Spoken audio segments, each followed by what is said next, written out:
फ़ायदा होगा आपको कि क्या होगा कि आप लोग ना बाद में भी इसको इजीली पढ़ सकेंगे, ठीक है, समझ सकेंगे। अच्छा, सो हम बात कर रहे थे, for example the relational model was first defined by doctor E.F. Codd. Doctor E.F. Codd ने सबसे पहले रिलेशनल मॉडल को इंट्रोड्यूस करवाया।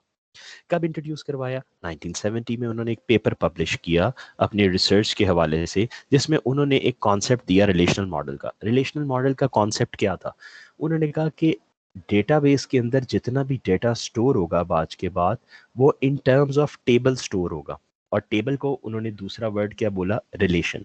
यानी उन्होंने कहा रिलेशन टेबल है और टेबल क्या है? रिलेशन है। तो डेटाबेस के अंदर जो भी डेटा स्टोर होगा वो in terms of table store होगा, यानी रोज एंड कॉलम्स की सूरत में।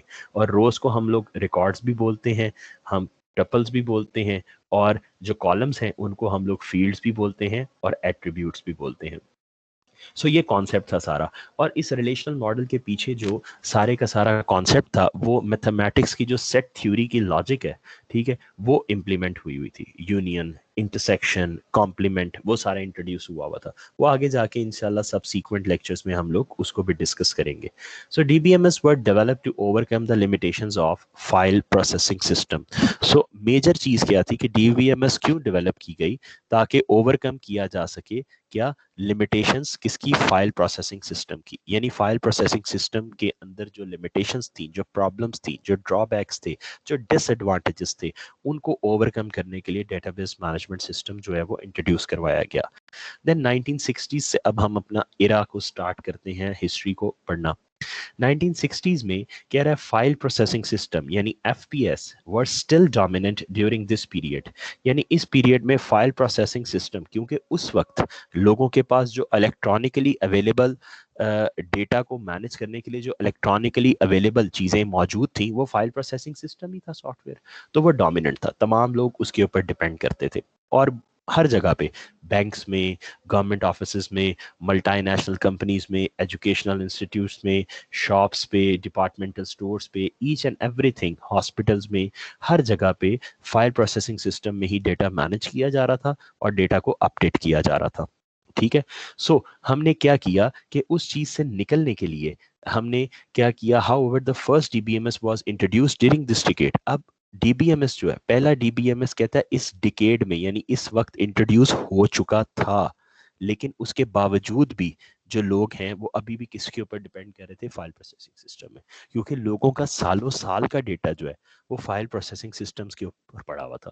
एकदम से अचानक से शिफ्ट करना जो है वो पॉसिबल नहीं था। ठीक है, सो हम कहते हैं कि क्या किया? कहते हैं DBMS was introduced during this decade and were primarily used for large and complex ventures। फिर इस डेटा को लार्ज और कम्प्लेक्स वेंचर्स के लिए इस्तेमाल किया गया, such as Apollo moon landing project. Apollo moon landing project क्या है? ये सब नील आर्मस्ट्रांग, आपको याद होगा, सबसे पहला साइंटिस्ट जो जिसने चांद के ऊपर कदम रखा। तो बेटा ये बहुत बड़े लार्ज वेंचर्स होते हैं, इसके ऊपर बहुत ज्यादा डेटा यूज होता है। फिर हम 1970s पे जाते हैं। जी बेटा अपना माइक म्यूट कर लें आप लोग। 309 और 314, बेटा 314 अपना माइक म्यूट कर लें, ठीक है। अच्छा जी, वापस जाते हैं।